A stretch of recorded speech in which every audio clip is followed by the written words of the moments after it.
করতেছে, কিন্তু আমরা আশাবাদী যেহেতু মাননীয় প্রধানমন্ত্রী বিগত আমাদের আন্দোলনের এক পর্যায়ে যখন আমরা সাক্ষাতে গেলাম আমরা দেখলাম এবং তিনি নিজে বললেন, আমার সাথে এক সুরে কথা বললেন যে যদি 1000 মার্ক সাধারণ শিক্ষার হয়েই থাকে তাহলে মাদ্রাসার সাইনবোর্ড শুধু রেখে লাভ থাকবে।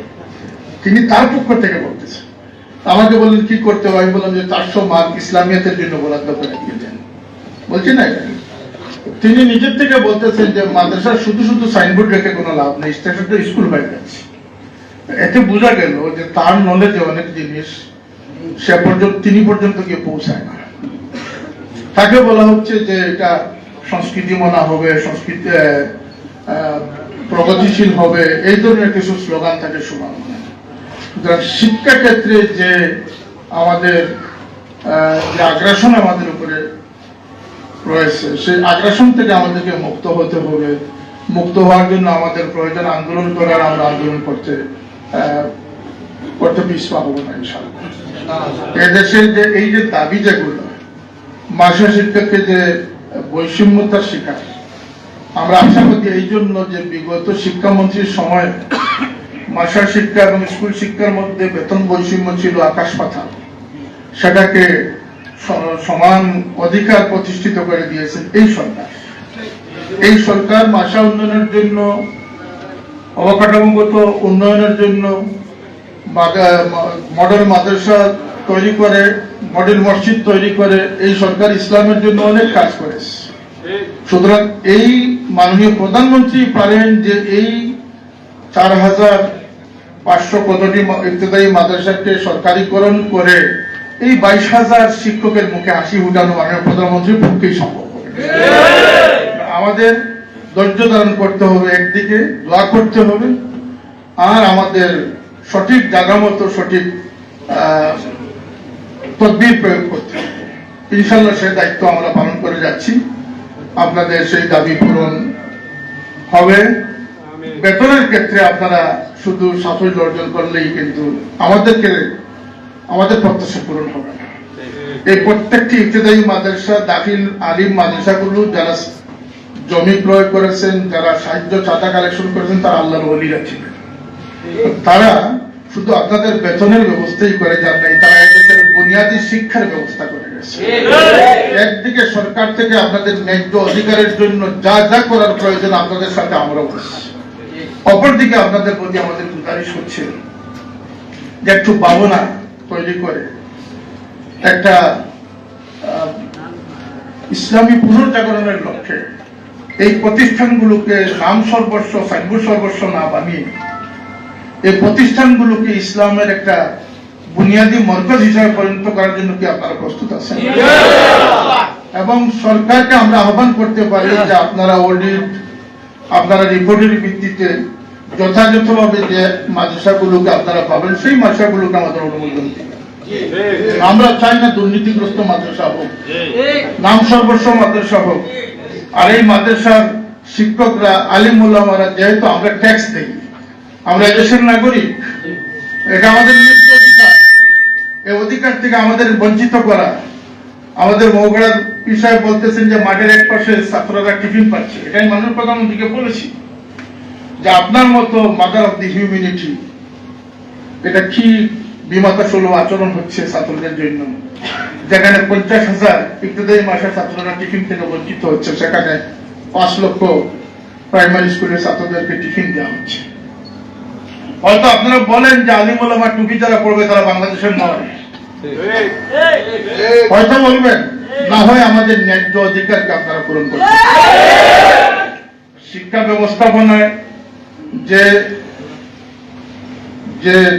রোগ এসেছে, ক্যান্সার আক্রান্ত হয়েছে, সেটি দূর হবে ইনশাআল্লাহ। সময়ের ব্যাপার। এই তবলা টুল কাঁপিয়ে দিয়ে আর ইবতেদায়ী মাদ্রাসাগুলোকে প্রাইমারি স্কুল বানিয়ে এদেশ থেকে ইসলামকে মুছে যাবে না। সুতরাং বুদ্ধির কথা হচ্ছে, ইসলাম যেহেতু থাকবে, সুতরাং ইসলামী এই জনশক্তিকে আরো শক্তিমান হচ্ছে সরকার যেন এগিয়ে আসেন, সেই উদাত্ত আহ্বান আমরা জানাচ্ছি। কসমিন কালে দেশ থেকে মাদ্রাসা দূর করা সম্ভব হবে না। এই দেশের মাদ্রাসা যদি আর সরকারি কোন অনুদান নাও থাকে, মুষ্টি ভিক্ষা দিয়ে, মুষ্টি মসজিদ ছাড়া দিয়ে হলে এই দেশে মাসে চলবে, চলবেই যখন সেটাকে সরকারের সুব্যবস্থাপনার মধ্যে রাখা সরকারের জন্য সময় দাবি।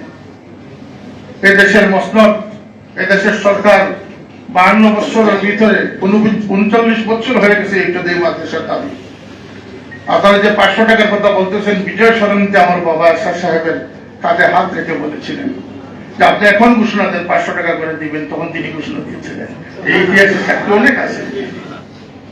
সেই সময় যদি আমার বাবার সেই অনুরোধে সরকার আপনাদের জন্য 500 টাকা বরাদ্দ করতে পারে, ইনশাল্লাহ আগামী দিনে আপনাদের সেই দাবি পূরণ করবে।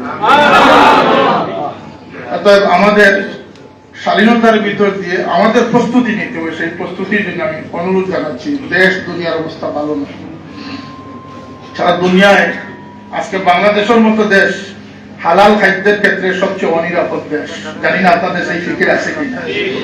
আমি কিন্তু শুধু মাদ্রাসা ফিকির করি না, আমি প্রধানমন্ত্রীর সামনে বলেছি যে মাননীয় প্রধানমন্ত্রী স্কুল কলেজ ইউনিভার্সিটিতে যে 92% মুসলমান ছাত্ররা পড়তেছে, আমি তাদের পক্ষে এসেছি, বলি না? আমি বলেছি আমি শুধু মাদ্রাসার জন্য আসিনি। আপনি বলেন যে আমি আলিমদের জন্য পক্ষে কথা বলতেছি না। এ দেশের প্রতিটি নাগরিক সুনাগরিক হোক, দেশের শান্তি শৃঙ্খলা আসুক, উন্নয়ন হোক, এদেশের স্বাধীনতা সার্বভৌমত্বের চিন্তা আমরা করি। আমরা শুধু মসজিদে খুতবা দেই না, আমরাই এই দেশের স্বাধীনতা সার্বভৌমত্বের চিন্তা করি। এ দেশের থেকে আজকে 52 বছর পরে একটি স্বাধীন শিক্ষানীতি প্রণয়ন করা যে দেশের পক্ষে সম্ভব হচ্ছে না। কয়েক হাজার মানুষের দুদককে যারা দুর্নীতি মুক্ত রাখতে পারছেন না, সেই দেশ সফল বলে আমরা কখনো বলতে পারি না। এই দেশকে আরো সফল করতে হলে ধর্মীয় অনুভূতিকে কাজে লাগাতে হবে। আমি আগে বলেছিলাম, আমি ডিপার্টমেন্টের সামনে বলেছি, আর্মির সামনে বলেছি যে দেশ 90 ধর্ম অনুশীলন দ্বারা এই দেশ শৃঙ্খলাবদ্ধ রয়েছে। 10 আইন শৃঙ্খলা রেখেছে, 90 ধর্মের প্রভাব এদেশকে শান্তশিষ্ট রেখেছে, সুশৃঙ্খল রেখেছে। কথা ঠিক না? ঠিক না? আজকেও বলতেছি যে গুটি কথায় যারা পৃথিবীর সকল দেশে ধর্ম রয়েছে, কারণ সমস্ত সংস্কৃতি, সমস্ত মানবতা, হিউম্যানিটি, এগুলো ধর্মকে কেন্দ্র করে গড়ে উঠেছে। কোন অধার্মিক এই পৃথিবীতে কোন নীতিবাক্য দিতে পারে নাই, পারবে না। এটা হচ্ছে চূড়ান্ত কথা। পৃথিবীতে যত নীতি নৈতিকতা সবই ধর্ম থেকে এসেছে। সুতরাং অধার্মিক সেকুলারিজম দিয়ে কখনো কোন সমৃদ্ধশালী জাতি গঠন করা কখনো সম্ভব নয়। আর এদেশে রন্ধ্রে রন্ধ্রে মাদ্রাসা রয়েছে, মাদ্রাসা থাকবে। এদেশের ইমান, ইসলাম, তহজিব, তমদ্দুনের ক্ষেত্রে আপোষহীন মানুষ এখনো আছে, ইনশাআল্লাহ কিয়ামত পর্যন্ত। জেনারেশন বাই জেনারেশন আমাদের সেইভাবে শিক্ষা দিতে হবে। আমরা অন্যায়ের সাথে আপোষ করে নিলে আমাদের ইমানের দায়িত্ব আঞ্জাম হবে না। তাই আপনাদেরকে আমি বলি যে ইসলামের জন্য ফিকির করে একটা মাদ্রাসাকে কেন্দ্র করে কেন বেতন হবেন শুধু? এই মাদ্রাসায় কোমলমতি যারা আসতেছে তাদের মধ্যে আল্লাহর অনন্ত দিনকে তাদের মাথায় পৌঁছে দিতে হবে, তাদেরকে ইমানি জিন্দেগি শিক্ষা দিতে হবে। যদি দিতে পারেন দেশের জন্য মঙ্গল হবে, ইসলামের জন্য মঙ্গল হবে। সেই জজবাত আপনাদের মধ্যে আসতে হবে। এই দেশের বাচ্চারা হারাম হচ্ছে, একদিকে সুদ ঘুষের টাকা হারাম হচ্ছে, অন্যদিকে বাজারের প্রোডাকশন, যে সমস্ত দ্রব্যগুলো রয়েছে। ইংল্যান্ডে যান, একটা প্রাইমারি যা ইচ্ছা তা করাতে পারবেন না। তার জানা আছে তার কোড নম্বর, হারাম হালাল কোনটাতে আছে না আছে সে সচেতন। আমাদের দেশে তো খোলা বাজারে আমার সন্তানরা, আপনার সন্তানরা দোকানে যে সবকিছু কিনতে, এই প্রোডাক্টের ইন্টিগ্রেন্সের মধ্যে করে গেছি। মিটিং এর সারসংখ্যা করছি যে এদেশে মাদ্রাসাগুলো ইসলামী শিক্ষাকে জাগ্রত না করলে ইসলামী পুনর্জাগরণ সম্ভব নয়। তাই বাংলাদেশের প্রত্যন্ত অঞ্চলে প্রতিটি জেলা ভিত্তিক আমরা মোটিভেশনাল প্রোগ্রাম করার প্রয়োজন। শিক্ষকদেরকে আমরা, প্রধানমন্ত্রী তিনি স্বাক্ষর করে দিয়েছেন। আমি বুঝি না যে এই দেশের চেইন অফ কমান্ড কোথায় গেছে। মাননীয় প্রধানমন্ত্রী যেখানে স্বাক্ষর করে দিলেন, তার স্বাক্ষর করার কারণে কয়েকটি মাদ্রাসা এমপিভুক্ত হয়ে গেল, কারিগরি প্রতিষ্ঠান এমপিভুক্ত হয়ে গেল। কিন্তু ইত্যাদি মাদ্রাসাগুলো একীভূত হয় না, কারণটা আপনারা মনে করেন ইসলাম আছে থাকবে। সুতরাং এটা একটা আশ্চর্যজনক বিষয় যে মাননীয় প্রধানমন্ত্রী স্বাক্ষর করে দিয়েছেন, তিনি সম্মতি দিয়ে দিয়েছেন, কিন্তু ইত্যাদি মাদ্রাসাগুলো বঞ্চিত হয়ে গেল। এটা অত্যন্ত দুঃখজনক। এবং আরো কিছু বিষয় রয়েছে, যেমন আমাদের বৈঠকে বলেছিলেন যে 600 মার্ক সাধারণ সাবজেক্টে রেখে বাকি মার্কগুলো ইসলামিয়াতের জন্য হয়ে যাবে, সেটাও হয়নি।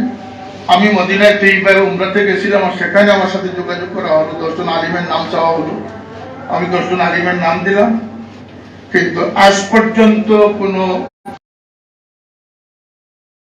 কলেজ পড়ুয়া ছাত্রদের জন্য আলিমুল আমাদের সমন্বয় কমিটি হওয়া প্রয়োজন, কিন্তু সেটা হচ্ছে না। এইভাবে অনেক দাবি আমাদের রয়ে যাচ্ছে, কিন্তু আমরা জানি না কেন এই সমস্ত হয়। ইনশাল্লাহ আপনারা দোয়া করবেন যাতে এই দাবিগুলো আমরা আদায় করি। মাত্র 300টা মসজিদ রয়েছে সরকারি কলেজগুলোতে, 500 জন জনবল রয়েছে ইমাম মুয়াজ্জিন মিলে, তাদেরকে একটা দপ্তরির বেতনের কোনো সুযোগ দেওয়া হচ্ছে না। আজকে দাবির মধ্যে আরেকটি দাবি হচ্ছে যে তাদেরকেও সরকারি বেতনে অন্তর্ভুক্ত করতে হবে। এদেশের ইবতদায়ী মাদ্রাসাকে রক্ষা করতে না পারলে ইসলামিক বুনিয়াদ রক্ষা হবে না। কিন্তু আপনাদেরকে ইসলামের বুনিয়াদের কারিগর করতে হবে, এই প্রত্যাশা আপনাদের।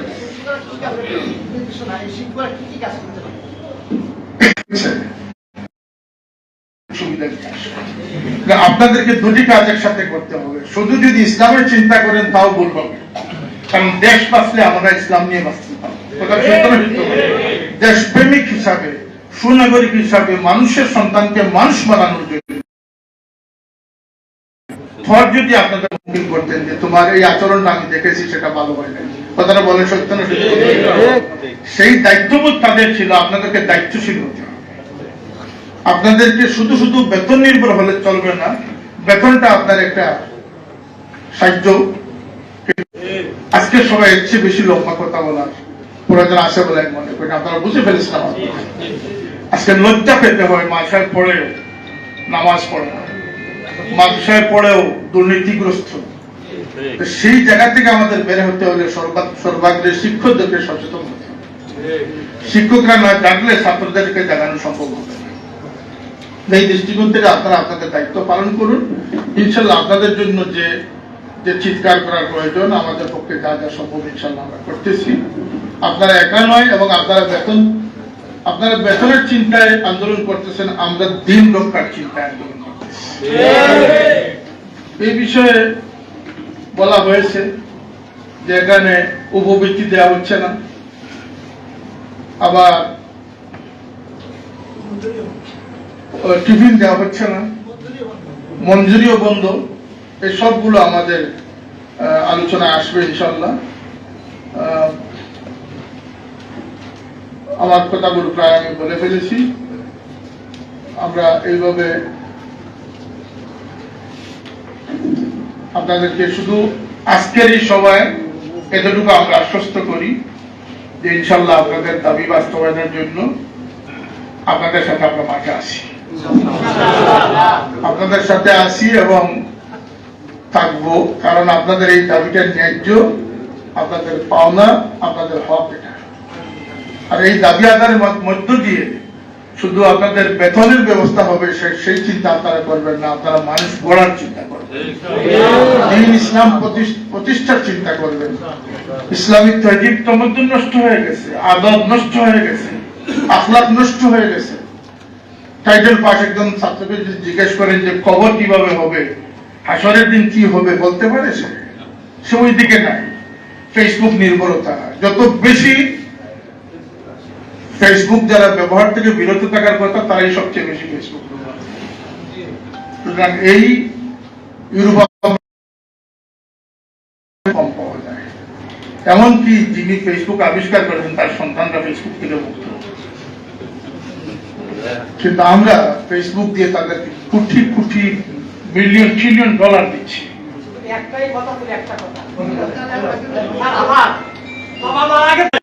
আমার বাসা বই ভাই, আমার ভোট ফোট করে শান্তিতে আর কলেজে বিল ভাই, কিন্তু আমরা আদর্শ বেতন পাই না। তাই এই বেতনটা কতদিন? আমরা অত্যন্ত জোরালো ভাবে আজকের এই গুরুত্বপূর্ণ সভা, যে সভাটি ইসলামী শিক্ষা উন্নয়ন বাংলাদেশ আহ্বান করেছেন, তাদেরকে আমরা ধন্যবাদ জানাই। আমরা আমাদের শিক্ষা ব্যবস্থা কারিকুলাম তৈরিতে, তাহলে মনে রাখবেন যে বিদেশ আপনাদেরকে বাঁচাতে পারবে না, এই দেশের মানুষ আপনাদের জন্য আপনাদেরকে বাঁচাতে পারে, বিদেশ আপনাদেরকে বাঁচাতে পারে। এদেশের জনগণ, এদেশের শিক্ষকবৃন্দ অতি সম্মানী পেশায় নিয়োজিত। তাদেরকে তাদের পেটে লাথি দিয়ে কোন উন্নয়নের দাবি করলে সেটা একটা ভুল দাবি ছাড়া কিছু না। শিক্ষকদের পেটে লাথি মেরে এই দাবি করার কোনো অবকাশ নেই। সুতরাং আমরা আজকে দাবি পেশ করলাম, ইনশাল্লাহ ধৈর্যের সাথে আপনারা আপনাদের ন্যায্য দাবি বলা হয়েছে, আপনারা ফেসবুকে শেয়ার করবেন, আমাদের ইলেকট্রনিক্স মিডিয়া, প্রিন্ট মিডিয়ার সাংবাদিক বন্ধুগণ এটা জাতির সামনে তুলে ধরবেন, সরকারের নজরে আনবেন, গোয়েন্দা সংস্থাগুলো তাদের নজরে আনবেন। এই দাবি আমরা বলে গেলাম। বাস্তবায়ন বা বাস্তব ক্ষেত্রে যা যা করার ইনশাল্লাহ আমরা করব, এবং সেটা 10-15 দিয়ে একটা আমরা সচেতন হতে হবে আমাদের পরিবার পরিজনকে নিয়ে, আমরা যাতে একটি সমৃদ্ধ সংসার, ইমানি জিন্দেগি, আমাদের গড়কে যেন ইমান দ্বারা আমরা রোশন করতে পারি, সেই চিন্তা বিবেচনা বানাতে পারবেন না। কেন আপনার খাদ্যের মধ্যে 80% ভেজাল মিশ্রিত খাদ্য এখনো বাজারে মজুদ। তিনি হাত দিয়ে নোট করছেন আমার কথাগুলো। আপনার সমস্ত কোর্ট কাছারি আদালতে মানুষ ঘুষের হয়রানির শিকার হচ্ছে, মিথ্যা সাক্ষ্য চলতেছে, এটা উন্নত বিশ্বের তিনি স্বীকার করেছেন। আমি সব জায়গায় এগুলো বলতেছি। আপনাদের প্রতি আমার শেষ কথা কি হচ্ছে, শুধু ইসলাম ইসলাম করলে এদেশ থেকে আপনাদের এদেশের সাথে আপনাদের দূরত্ব বেড়ে যাবে। আমরা শুধু মুসলমান নয়, আমরা এদেশের নাগরিক, কথা ঠিক আছে। এদেশের উন্নয়ন থাকতে হবে, টেনশন থাকতে হবে। আল্লাহ রহমতে ইতিমধ্যে আমরা আপনাদের পক্ষ থেকে আলিমুল আমরা যে দেশের নাগরিক এবং দেশের সর্বাঙ্গীন চিন্তায় আমরা ব্যস্ত আছি, সে প্রমাণ আমরা পেশ করেছি। আর কথা দীর্ঘায়িত করছি না। ইনশাল্লাহ আপনারা আপনাদের দাবি পূরণের জন্য আপনারা আন্দোলন চালিয়ে যান। আমরা আপনাদের পক্ষে যা যা করা আমরা করে যাচ্ছি। আপনাদের আশা ইনশাল্লাহ আল্লাহ তিনি পূরণ করবেন। আর আপনাদের দায়িত্ববোধটাকে আপনারা জাগ্রত করেন, যেন কোনো মাদ্রাসা ইনস্পেকশনে গিয়ে কেউ এটা বলতে পারে না যে এটা থাকবে সর্বস্ব। এটা একটা বেতনের কারখানা। এজন্য অভিযোগ যেন একজন আলিমের উপরে না আসে। একজন আলিমের সবচেয়ে বড় দায়িত্ব হচ্ছে তার জাতিকে সে সম্মান করে। যখন হযরত ওমর রাদিয়াল্লাহু আনহুর কাছে মার্ডার কেসের আসামি আসলো, সে বললো যে আমি আজনবী, আমাকে আপনি 3 দিনের জন্য জামানত দেন। কেন বলতে, আমার এক দুস্থের কিছু আমানত আমার কাছে রক্ষিত আছে, সংরক্ষিত আছে, যেটি আমি ছাড়া কোনো মানুষ জানে না। আমি 3 দিনের মধ্যে সেই আমানতকে ফেরত দিয়ে এসে আপনার কাঠগড়ায় হাজির। এটা কিভাবে সম্ভব? একজন মার্ডারার, হত্যা মামলার আসামি, তাকে কিভাবে জামিন দেওয়া যায়? ওমর রাদিয়াল্লাহু আনহু টেনশনে পড়ে গেলেন। তখন তিনি একটি তার বুদ্ধি আসলো। তিনি বললেন যে ঠিক আছে, তোমার যদি কোনো লোক জামিন হয়ে যায় তাহলে তোমাকে আমি ছেড়ে দিই। সে অপরিচিত মানুষ, কোনো জামিনদার পাওয়া সম্ভব না। পরক্ষণে হযরত আবু তিনি বললেন আচ্ছা যাই ওভার হবে। ততক্ষণে দেখা গেল বুড়া ছুটি সেই ব্যক্তিটি উপস্থিত হয়ে গেছে। তখন আমিরুল মুমিনিন বললেন যে বিচার পরে হবে, প্রথমে বলো তুমি কিভাবে ফিরে আসলে, আর আবুজর তুমি বলো তুমি কেন জামানত নিলে। আবুজর বলেছিলেন যে আমিরুল মুমিনিন যখন আল্লাহর নবীর শহরে সে ফ্যান দৃষ্টিতে তাকাচ্ছিল যে কোনো মানুষ কি তার জন্য জামানত হয়, তো আমি ভাবলাম যদি সে জামানত না পায় তাহলে আল্লাহর নবীর শহরের বদনাম হবে, সেই জন্য তুমি কেন ফিরত আসলে, এই কথাটা বলার জন্য বলছি। সে বলল যে দেখেন আমিরুল মুমিনিন, আমাকে তুমি চিনে না জানে না, আমি আজনবী। আজকে আমার জন্য তিনি জামানত গ্রহণ করেছেন, যদি আজকে আমি গাদ্দারি করি তাহলে কিয়ামত পর্যন্ত আর কোনো অপরিচিতের জন্য কেউ জামানত গ্রহণ করবে না। সে তার কথা চিন্তা করে নাই, সে আপনার আমার সকলের দায়িত্ব হচ্ছে যে আমরা মাসা চালিয়ে রিটায়ারমেন্টে চলে যাবো, মাসা জাহান্নামে চলে যাক, এই ধরনের চিন্তা যেন আমাদের না। এটি হচ্ছে ইসলামী আন্দোলন। আল্লাহ আমাদেরকে তৌফিক দান করুন। আজকে অনেক গুরুত্বপূর্ণ